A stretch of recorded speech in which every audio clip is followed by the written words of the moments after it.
বন্ধুরা, তো good evening. এবং দেখো একটা জিনিস দেখাচ্ছি আজকে।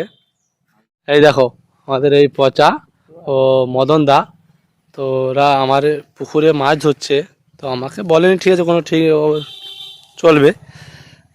পচা দা ভালো আছেন তো? ঘোরাকে ধরছে, ঘর দেওয়া হয়েছে তো নাকি? মানুষের পর্যায়ে পড়ে ধরে জানোয়ার। দেখো সে বাচ্চালে ছুটে রে শোল মাছটা তো বাপকে ধরল, একবার ধরলো আবার ছেড়ে দিল। মাটা খুব চালাক, সবসময় দেখবো বাপ বকাচোদা মা চালাক মাছের মধ্যে। আচ্ছা, তো তুমি কিছু বলবে নাকি আর কিছু? মাছ উঠে নিয়ে না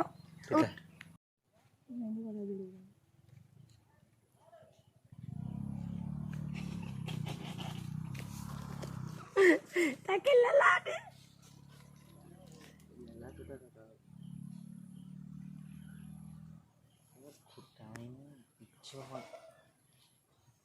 খাবার কথা খাবার ছড়িয়া বলি একটু দিয়ে দেখি। লিয়া বাজারে দাও, আবার আধার দাও। ক্যামেরা করে আটা জড়ি দেবো। গরিব লোকের ক্যামেরা বলে কে ধরবই, বড় লোক হইলে কই দিন বাইগান বাইগান চাঁদ দেখা যাবে তো। মাছ ধরতে পারো তুমি, তো মাছ ধরতে আসছো। আমি শুধু এধার আর এধার করতে আসছি। ওই জায়গায় দেখো চকাস চকাস ওই লাচা পুরিয়ে বাপারে বাবা বুধ। আমি যাই, তুই একটু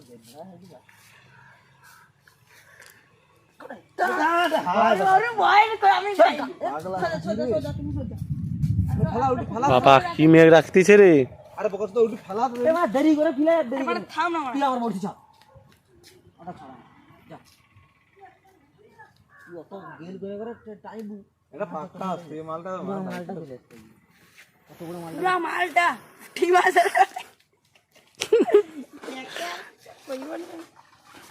তো আমাদের এখন মদন দা মাছ ধরতেছে, কি করা হয় দেখা যাও। তো বাচ্চাটাকে তো সরকিয়ে দিয়েছে। উরি বাবারে বাবা, চোখ কাঁ করে দিবে। খাবে খাবে খাবে মোর মারা ছাড়া কিচ্ছু নেই। আচ্ছা ও মালটা এবার আসবে, বলো ফোন দেখাতে। আচ্ছা জানা আসবে না আমার টানে রে। চলো বন্ধু, তো আজকে ছোট ব্লগ ভিডিওটা শেষ করলাম। তো এরা মাছ ধরতে পারছে না, বেকার বেকার মাছ ধরতে আসছে এবং ঘুমায়নি। তো টাটা, বাই বাই। শোল মাছ 2.5 কিলো।